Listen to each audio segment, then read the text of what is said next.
Jiro is a middle-aged assassin skilled in the art of poison, but he has one major problem. All his friends have gotten married, while he still can't even get himself a girlfriend, so he needs to do something to fix that before he ends up dying alone.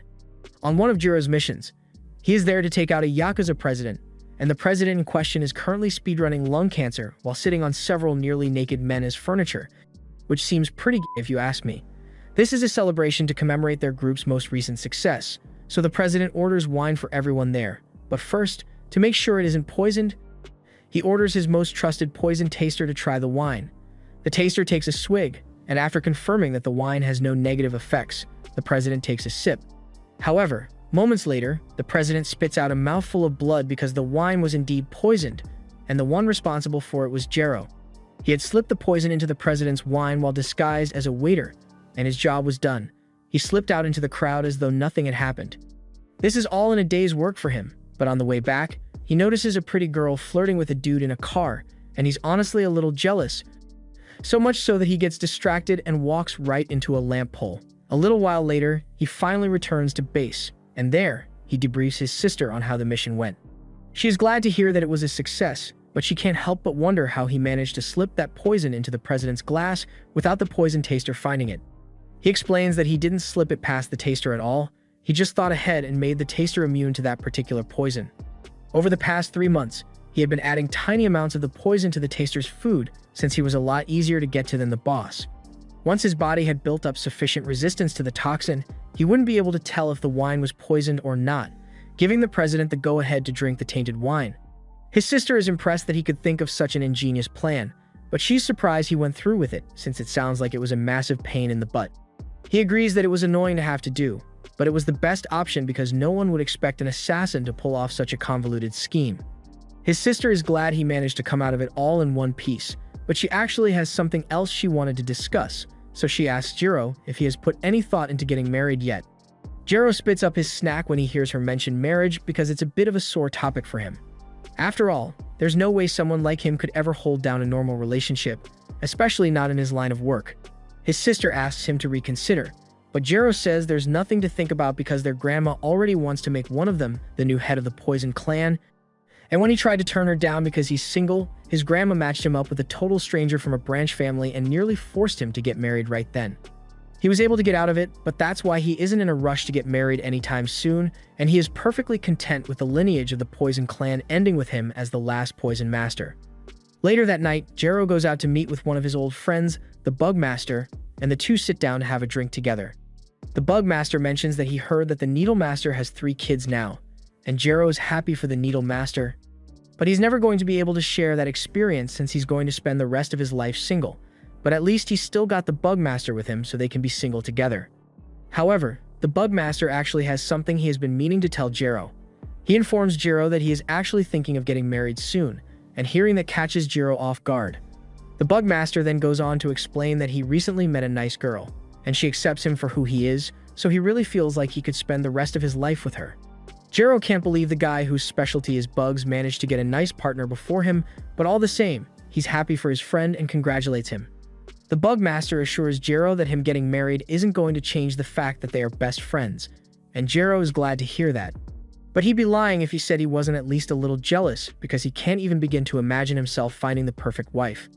Later on, Jiro is invited to Gold's base because he would like to ask him for a favor. Jiro's motto is that he offers cleaning services for a reasonable price, but only if the target is evil, which is why Gold has brought him there today.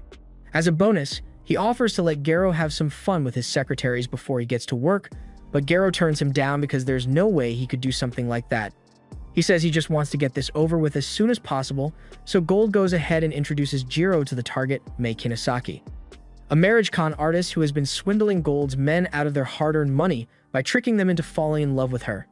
That's enough to meet Jiro's criteria, so he gets to work and injects her with a nerve toxin. He then tells her that over the next few minutes, every nerve in her body is going to feel like it's being torn apart piece by piece, and she's going to be conscious for every minute of that torture.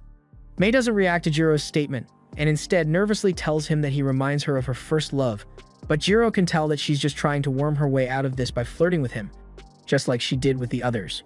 Mei admits that she scammed people, but she says she had a really good reason for it because she was trying to earn enough money to pay for her sick brother's hospital bills but she admits that what she did was still wrong. She's just glad that she gets to spend her last moment looking at a face similar to someone she loves. The poison is really starting to take its toll on Mei's body, and it's pretty clear that everything she said was just an attempt to pull at Jiro's heartstrings.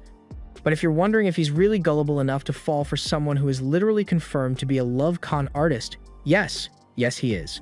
Just then, Jiro receives a call from his sister, and she apologizes for calling him when he's in the middle of work, but she has to move back to the main family branch, so she wanted to let him know before she leaves. This comes as a shock to Jiro, so he asks her what's going on, and his sister explains that their grandma is really serious about wanting an heir, and since Jiro doesn't have a wife and they couldn't convince him to accept the arranged marriage, his sister has to do it instead. Jiro tries to tell her she doesn't have to do this, but his sister doesn't have what it takes to escape the main family, and she knows that if she refuses, then they will likely take away her freedom to use her as a baby-making machine. And if that's the alternative, then she'd rather just submit to their grandma's will and go along with it. Jiro asks Akari what she's going to do about her girlfriend, and she says she has no choice but to break up with her. Jiro tells her not to do it, but she yells back that this is the only way because she doesn't want Jiro to have to sacrifice himself in her place. It's true that Jiro doesn't want to have an arranged marriage, but he doesn't want his sister to have to go through that either, so he comes up with an idea. He walks up to Mei and tells her that if she wants to live, then she has to agree to marry him. At least this way, he'd be choosing someone who he's already attracted to, so he asks her if she's on board. Hearing that, Mei smiles at him with relief, and then she says hell no. Jiro really wasn't expecting that after what Mei said earlier, but she was just trying to get under his skin a little as payback before she dies. After all, why would she want to get married to someone who thinks it's appropriate to propose to someone he was about to kill a moment ago? Jiro realizes that she's right, because he wouldn't agree to a deal like that either, and Mei goes on to say that if he's really serious about finding a wife, then he needs to be honest with himself about how he feels, otherwise, he'll never find anyone. Just then, Gold calls Garo over the comms system and asks him if he can hurry this up a little because he wants to see him kill Mei already. However, Garo is deep in thought right now. He has a rule of only killing evil people who deserve to die, not because he cares about justice or anything, but rather to make it easier for him to sleep at night. That said, he still kills people for a living, and he has been telling himself that he deserves to be alone for the rest of his life. But even someone like him thinks about falling in love and living a happy life sometimes.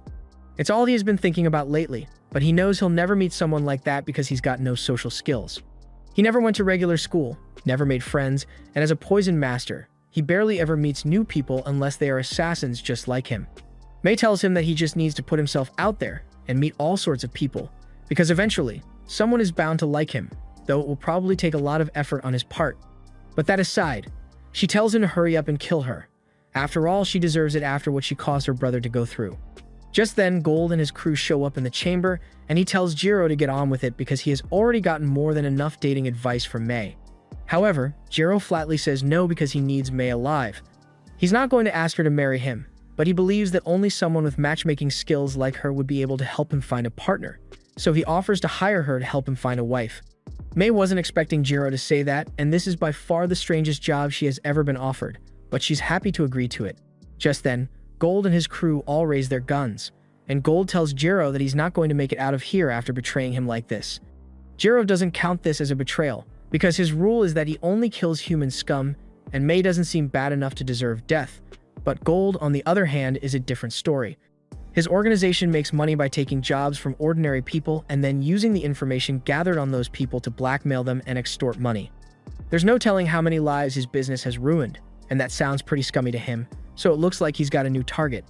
Jiro takes his syringe out and injects himself with a special poison, and as the group fires their guns at him, he vanishes right before their eyes along with Mei, before reappearing above them on the ceiling with a few vials of poison in hand. A few moments later, Jiro injects Mei with the antidote for the poison he gave her earlier, while all the gang members are either unconscious or convulsing, but despite how it looks, they aren't going to die. He just used his 300-year torment poison, so they'll experience unimaginable pain for a while, but it'll wear off eventually. In the meantime, he calls his sister and tells her that she doesn't have to go along with their grandma's demands. She tries to argue with him because she has already made her decision, but he cuts her off and explains that he just came to realize that having a genuine relationship is one of the greatest miracles out there, and he doesn't want her to ruin her life for his sake, so he promises that he will get married and succeed the Poison Clan in her place. After that, Jiro prepares to carry Mei home so she can start giving him proper dating advice, but he's not sure how to handle carrying her back because he's never had to touch a girl unless it was part of his job before.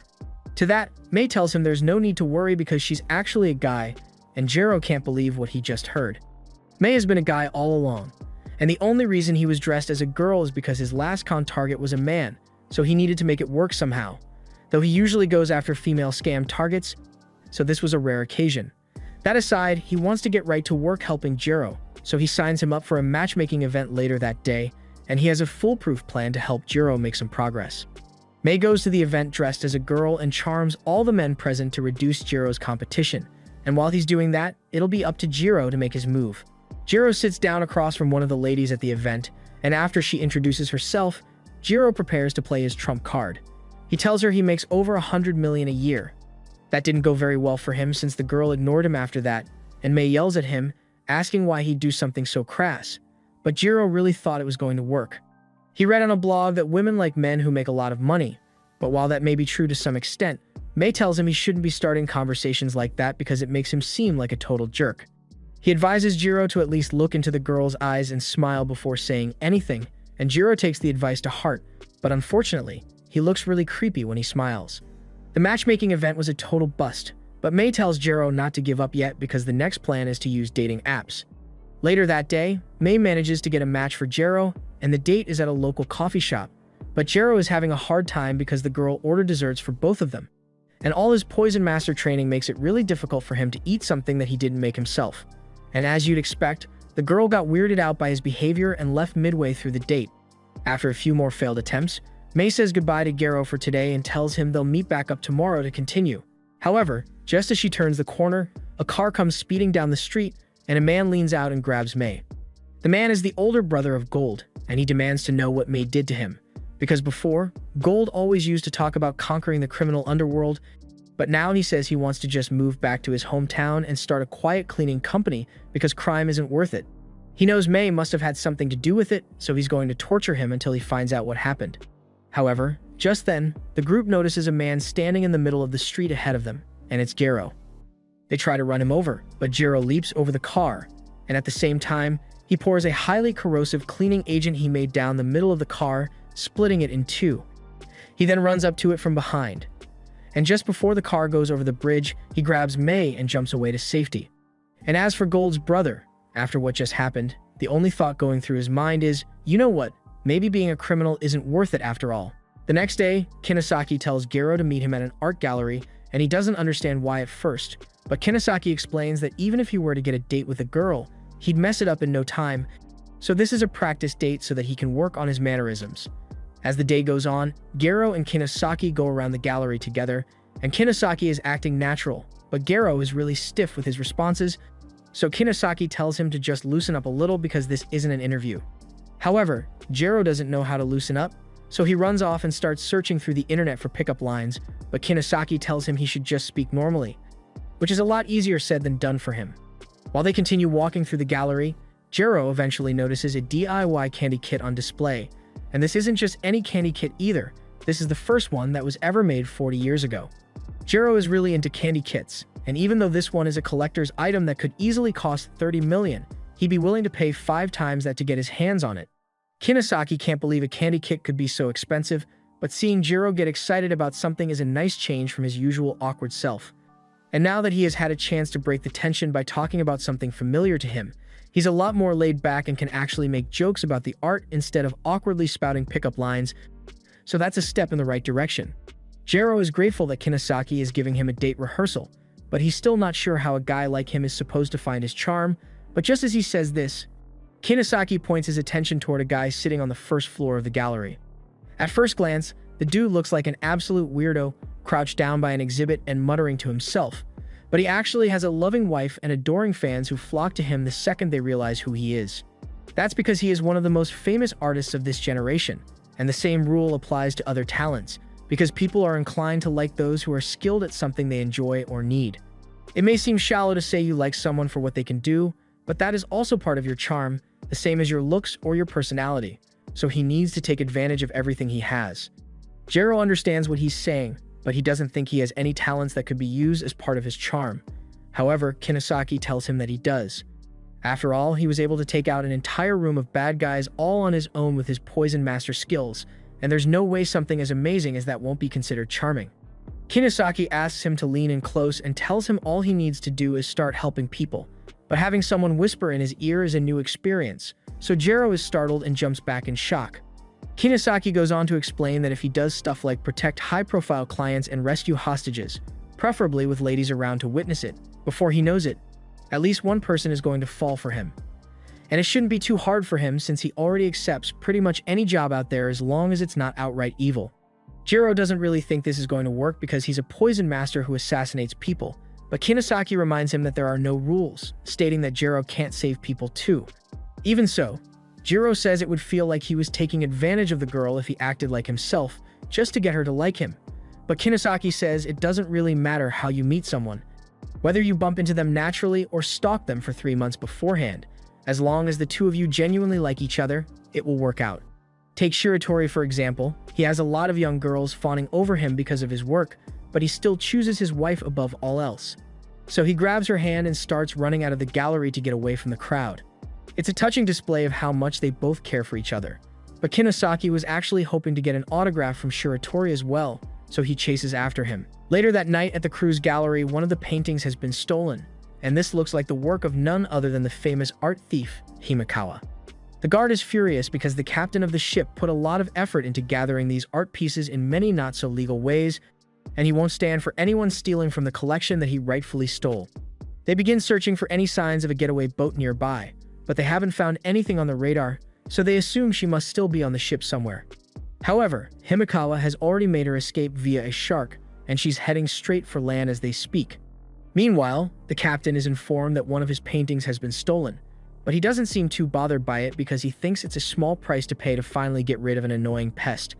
As Himekawa makes it to the shore, she's about to meet up with her team so they can all make their escape, but all of a sudden, the group gets engulfed by a vortex of water because the captain has already hired someone to take care of Himekawa. Meanwhile, back on the ship, Kinosaki reiterates the plan to get Jiro a girlfriend by having him save people, and Jiro understands most of it, but he has no idea how he's supposed to find rescue jobs when all he has ever done are assassinations. Kinosaki takes out his phone and shows him a website called DarkNav, and it's basically a dark web job site where all sorts of criminal and otherwise shady jobs are posted for anyone to accept. It should be really easy for Jiro to find a rescue job with this, and frankly, he's surprised that Jiro has never heard of it before since pretty much everyone in this line of work uses it nowadays. Jiro says all his jobs usually go through his family's broker, so he has never had to search like this before.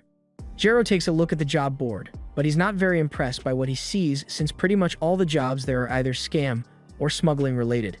But that's just because he's on Kinosaki's account right now, and deception is his area of expertise. After searching a little more, Jiro eventually comes across a post from the captain of the ship who has taken Himekawa hostage, and he is demanding that Himekawa's group hand over all the art they've stolen if they want to get her back unharmed. The criminal underworld knows Himekawa as a skilled art thief, but the truth is that she only targets malicious collectors who steal art from others, specifically so she can return it to its rightful owner. That's why Himekawa's crew is trying to hire someone to infiltrate the captain's base and rescue her, but unfortunately, it looks like Jiro and Kinosaki are the only ones who showed up. The group expected as much since they don't have enough money to offer a decent reward, and no rational assassin is going to accept such a risky job when the pay is so low. Fortunately for them, Jiro isn't in it for the money, so he agrees to take on the job. He introduces himself as a master of the Poison Clan, and as soon as the group hears that, they are terrified because they never expected to run into a poison master here. Normally, they'd have to sell all their organs just to cover the broker fee for someone as skilled as him, but if he's really willing to help them, then they aren't going to say no. However, before Jiro gets to work, he has a very important question, so he asks the group if Himekawa is single.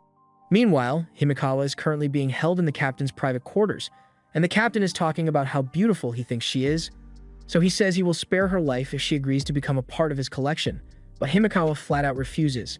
She came here to steal that painting back because the husband of the woman in the painting said it was the last thing he and his daughter had to remember his late wife by, so they were absolutely devastated when it was stolen. That's why Himekawa agreed to steal it back, and she refuses to give up until she has returned it to its rightful owners, but the captain has no intention of letting her do that, so he orders his mercenary to torture Himekawa until her resolve has been broken. Meanwhile, Jiro and Kinosaki are on their way to save Himekawa, and while they are running, Kinosaki tells Jiro that asking a question like that was really risky. It was fortunate that the guys just thought it was code for the mission, but if they knew he was just doing this to try and get Himekawa to fall for him, it would ruin the entire plan if she found out. Eventually, they arrive at the location where Himekawa's GPS says she should be, but the second Kinosaki gets to the top of the stairs, he gets 2 shotgun barrels pointed at him by the guards. Fortunately, before he can be shot, Jiro manages to take the guards out with a split kick, all while aura farming with his hands in his pockets. He then turns to ask Kinosaki if he's alright, and he says he's fine, but he's starting to think he should sit this one out because he's not much of a fighting type. However, Jiro says he needs Kinosaki to come with him because he has never met this girl before, and he's worried that he will screw it up if he's alone. Back in the captain's quarters, Himekawa has been getting waterboarded for the past 5 minutes, but the captain tells Ushio to stop for now because he just got word that there are 2 intruders nearby. So he wants Ushio to go deal with them, and while he's gone, the captain plans to try out some more creative torture methods on Himekawa. As Jiro and Kinosaki continue making their way to Himekawa, Kinosaki asks Jiro what he intends to say when he finally finds her, and while taking out a group of guards, Jiro responds with, "Hello, will you please marry me?" Kinosaki immediately tells him that's a terrible idea, because Himekawa is probably terrified right now, and the last thing she'd want to hear is the guy who saved her proposing on the spot. Meanwhile, back on Himekawa's end, the captain points a gun at her head, and she thinks he's about to shoot her, but it's actually worse than that, because he points his gun at the painting and threatens to shoot it if Himekawa doesn't submit to him. Himekawa made a promise to return that painting in one piece, and she can't do that if the captain destroys it, so she's about to relent and agree to do whatever the captain wants. But just then, his arm is blown clean off, and he then sees a burning figure come out of the painting and engulf his entire body in flames, but that part is just a hallucination caused by a dose of Jiro's poison, and the captain is going to be out for quite a while. Jiro walks up to Himekawa and recites his practiced line, introducing himself as the Poison Master and telling her that she's safe now because he came to rescue her. Himekawa is relieved that someone came to save her, but she knows her group doesn't have the kind of money necessary to hire a Poison Master, so she's worried that her friends might have sold their organs to pay for it. Meanwhile, Jiro is freaking out because while he may have made a good introduction, he didn't think of what he was going to say afterward, so he doesn't know what to do now. Kinosaki walks up and starts untying Himekawa before Jiro says anything to mess this up, but just then, Ushio grabs Himekawa and drags her away. Jiro can tell that Ushio is going to be a tough opponent for him to beat, so he injects himself and charges at her with a lethal dose of poison, but before he can make contact, Ushio gets away with his sudden blast of water. Jiro grabs Himekawa and tosses her over to Kinosaki so he can keep her safe in the meantime, while he goes to deal with Ushio. Ushio attempts to crush Jiro by filling her arm with water to maximize impact, and the strike creates a hole in the ground, but Jiro manages to block most of the damage. Ushio then charges at Jiro again, but instead of attacking, she hands him a business card and introduces herself as a water master. She has just realized that Jiro is a poison master, and she would rather not fight another master because the losses incurred in trying to beat him would be too great. So she asks if he would be willing to walk away if she offers to pay 10 times what Himekawa's crew paid. Meanwhile, on the upper floor, Kinosaki notices the syringe the hero used still has some liquid in it, and he is considering using it on himself so he can help Jiro fight. But Jiro yells at him not to touch it because it's not an enhancement drug, it's deadly poison. Each assassin family has a genetic trait that they pass down from generation to generation, and in Jiro's family, it's the ability to greatly increase their physical attributes when they have deadly poison flowing through their veins. Genetic traits like that are also the reason Ushio is able to control water so freely in combat. Regarding the deal she offered a moment ago, Jiro turns her down, and she is disappointed to hear that because she knows fighting him is going to be expensive, but she has no choice. She launches a water blast at him, but Jiro manages to dodge because his abilities grow stronger the closer he is to death, though taking one of those blasts head-on would be a death sentence. So he needs to avoid getting hit. Ushio doesn't understand why Jiro is putting so much effort into this mission when he has nothing to gain from it, and she starts to wonder if Jiro and Himekawa might be romantically involved in some way, but Jiro doesn't respond. He manages to use a needle to scratch Ushio's suit, and at first, she isn't too concerned about it, but then the scratch bursts into flames because the needle was laced with a highly potent acid. Jiro then takes advantage of the opportunity to strike Ushio multiple times in the faceplate until it cracks, and as he does this, he explains that while Himekawa may be a stranger to him right now, she might become someone special to him in the future, so he's going to do everything he can to save her. Jiro's life has been anything but normal in terms of socialization, but as part of his training, he was taught about the various ways ordinary people live their lives through a series of hidden cameras placed in the rooms of several families all across Japan.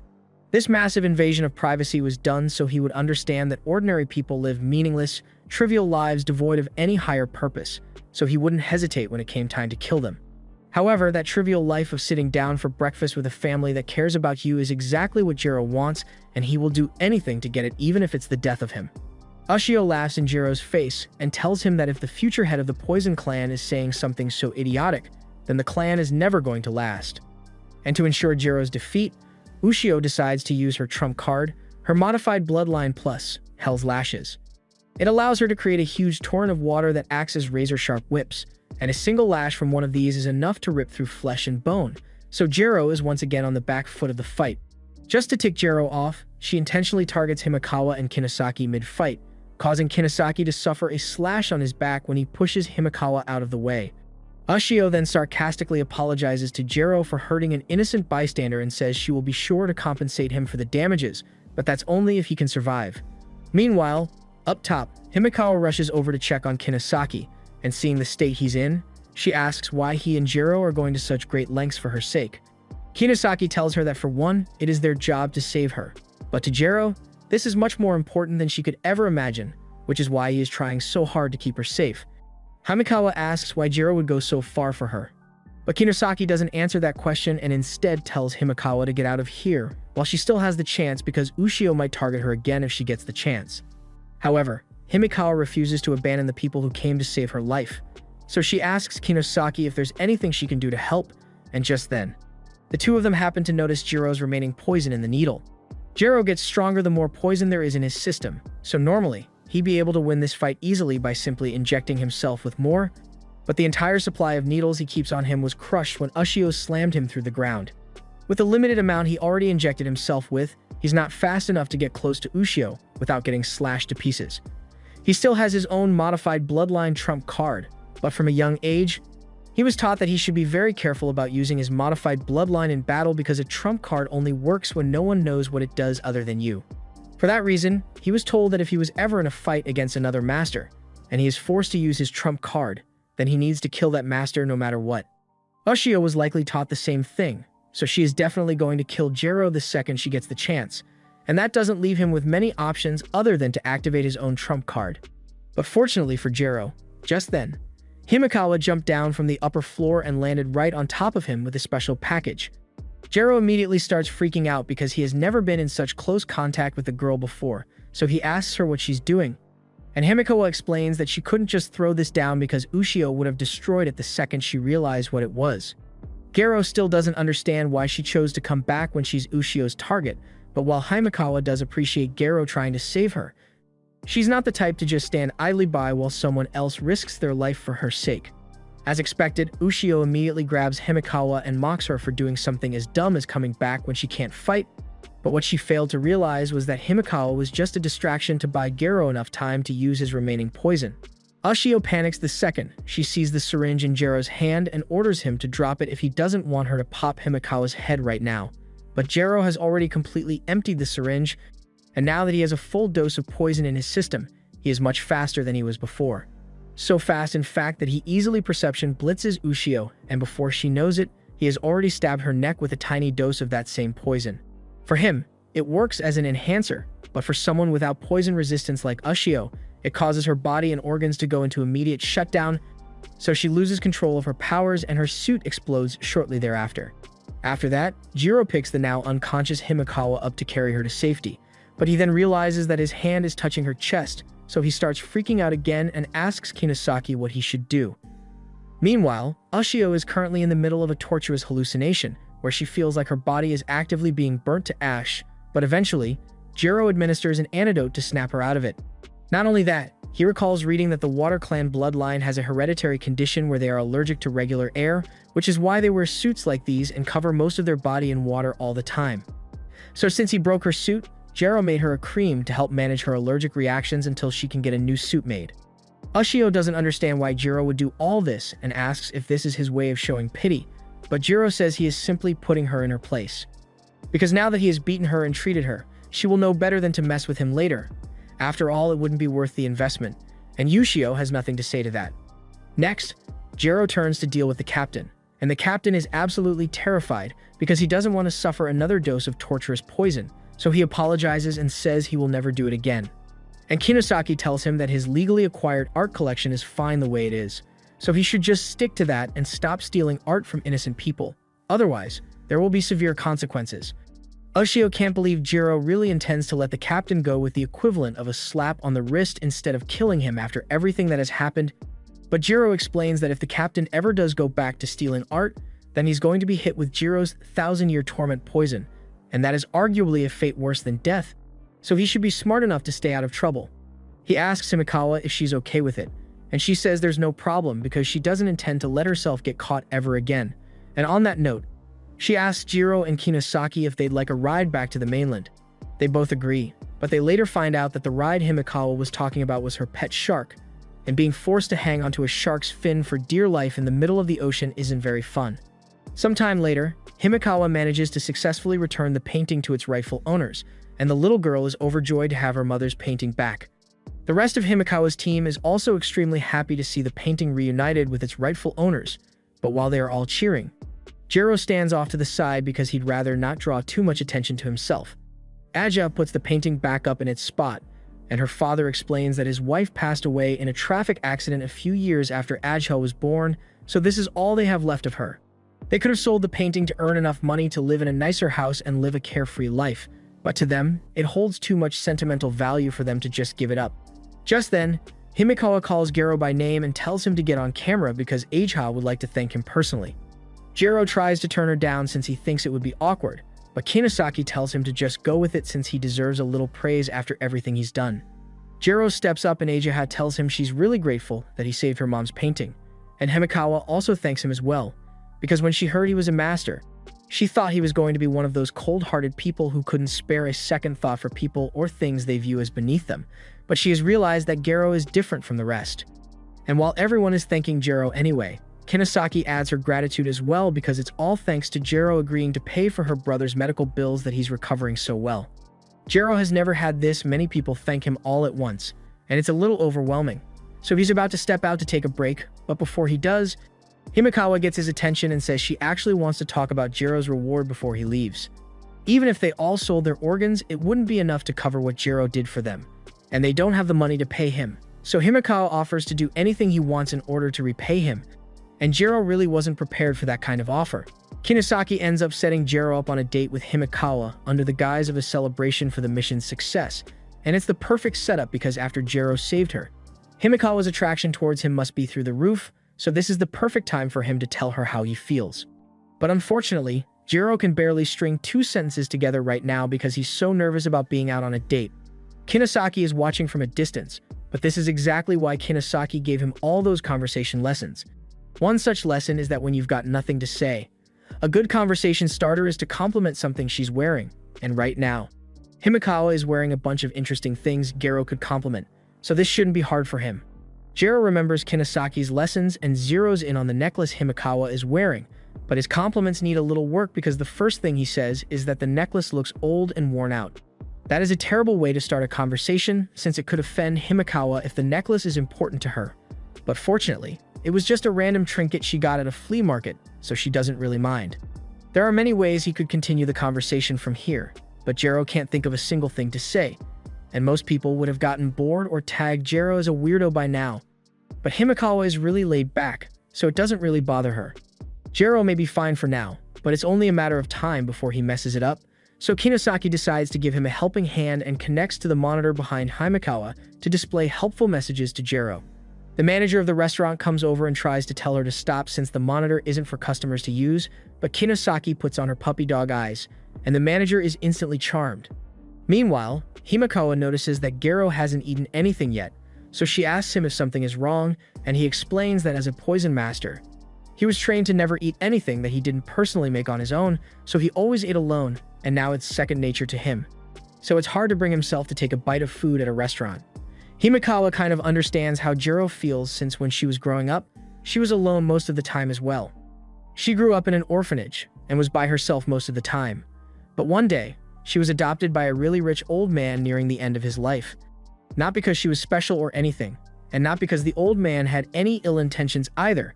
He just didn't have any children of his own and wanted to leave his fortune to someone. After the man died, Himekawa inherited his vast fortune and family estate. But while she was looking around, she came across a room filled with priceless pieces of art that the old man had stolen from all across the world. She couldn't stand the idea of inheriting something that rightfully belonged to others, so she set to work tracking down all the original owners and returning their paintings to them. However, doing that was really expensive, so she's pretty much broke now. A lot of people mock her for making such an idiotic decision, but Jiro actually thinks Himekawa is the coolest person he has met in a long time. Today was the first time Jiro ever received such genuine thanks because he helped someone. But Himekawa has been doing the same thing for ages, so she must have helped a ton of people. Himekawa is moved to tears because this is the first time someone other than her friends has praised her for her efforts, and Kinosaki thinks this is the perfect timing. So she sends a message telling Gero to ask her out now. After seeing that, Gero gets up and tells Himekawa that he has a favor he would like to ask of her. Himekawa begins blushing because she can see where this is going, but to her surprise, Gero only asks her to become his friend. She laughs a little and says she could have sworn Gero was going to ask her out, and Gero admits that he would like to do that, but right now, he doesn't know anything about Himekawa, and more importantly, Himekawa doesn't know anything about him. He may have made a good first impression, but there are still a lot of dark sides to him that he hasn't addressed yet. So he wants to start out as friends so they can get to know each other properly before he asks her out. Himekawa is open to the idea and agrees to become friends with Gero, even suggesting that they should hang out again sometime soon, but as soon as she's gone. Kinosaki tells Gero that he's got another potential love interest lined up for him, the only daughter of a billionaire in need of a bodyguard. As part of the mission, Gero is required to join the girl at a college party she's attending, but he's absolutely terrible when it comes to parties. However, the girl might actually be even more socially awkward than Gero is because the second two girls try to talk to her, she bursts into tears out of panic. Her name is Shiori, and her uncle is the one who put out an ad for a bodyguard, and he explains that Shiori's father was the one who built this company from the ground up, and after he died, his will stated that Shiori would inherit everything, but Shiori's aunt isn't okay with that, so rumor has it that she hired an assassin who uses strange techniques to take Shiori out. Shiori's uncle hired Jiro because he knew that this wasn't a job any regular bodyguard could handle, and that's a lot coming from a man who's been holding all three of them up through this entire conversation as part of his workout. Shiori thanks Gero for agreeing to protect her, and a little while later, Gero goes undercover at the same school Shiori goes to so he can stay close to her without drawing suspicion. However, Shiori had a request she wanted to make. She told Gero that she wanted to attend a drinking party, and at first, Gero was against the idea because going to a party is way too risky when you're being targeted by an assassin. But Shiori really wants to go because she has never been to social events like these before, and one look at her cute face was all it took for him to cave. So here they are.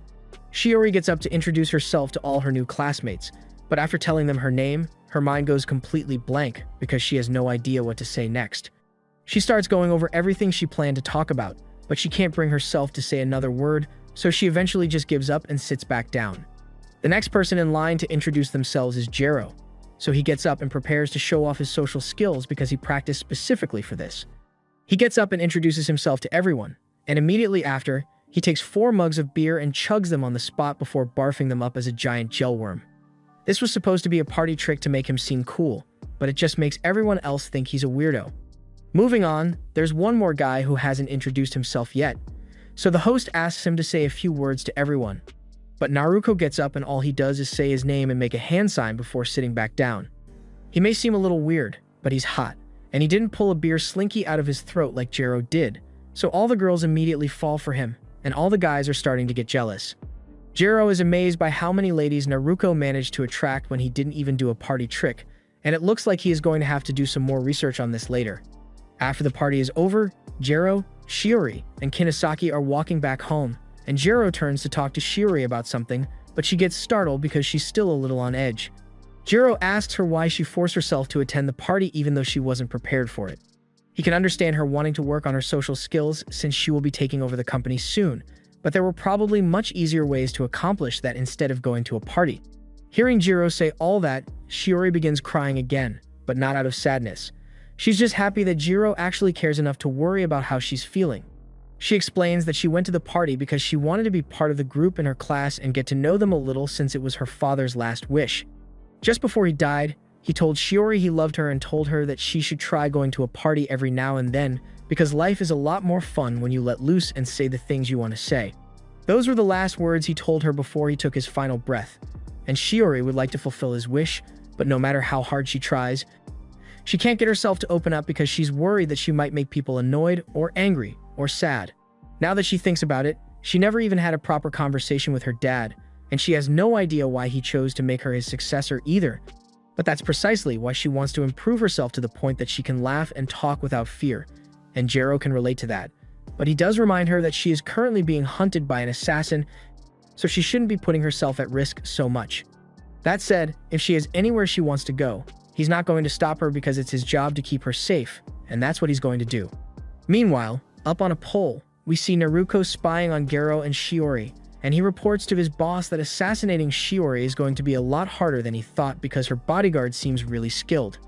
Later on, we see Naruko on a roof with Shiori's aunt, Fuda, giving him a massage, and she's complaining about how long it is taking Naruko to get the job done even though she's paying him so much money. And if you're wondering why Fuda is giving Naruko a massage while also complaining about his performance, that's because his ability allows him to hypnotize people under certain conditions. And even though her bodyguards know that he did something to her, they know damn well that they aren't strong enough to stop Naruko. So they just let it happen, since Naruko still plans on fulfilling Fuda's request of killing Shiori. 3 days later, over on Shiori's end, Jero and Kinosaki have been attending classes with her to make sure she's safe, but Jero is really into it. Kinosaki reminds him that he's only undercover as a student here, so he doesn't actually need to pay attention in class, but Jero is actually having a lot of fun here. He never got to experience school in his childhood, so this is all new to him, and he wants to make the most out of it while he can. Meanwhile, Naruko is sitting on top of an adjacent building, meditating in the middle of the AC units without a shirt on, and after taking a really deep breath, he lets out a sound that begins to vibrate everything around him. The vibrations are so strong that even metal begins to crack, and a moment later, while Jero is still engrossed in the class, he suddenly loses his sense of balance and falls right onto the table. As the building begins to shake, he realizes that this must be a direct attack from the hired assassin, but he has no idea who it could be since no one in the room looks suspicious, so it must be someone outside who did it. He takes out a syringe in preparation for whatever attack the assassin has in mind, and a moment later, the roof of the room right above Shiori collapses, so Jero injects himself and leaps over the desk to get her to safety. Fortunately, by the end of it all, Shiori was able to make it out in one piece with no real injuries. But Jero is still trying to figure out what was used in the attack in the first place that knocked him out for a moment. This room is well ventilated, so it couldn't have been a simple gas attack, and considering the damage, the only other possibility is that this was a precise sound-based attack from a sound master. And likewise, Naruko, after seeing how well Jero handled the situation even though his sound waves should have destroyed his sense of balance, realizes that Jero must be a master as well.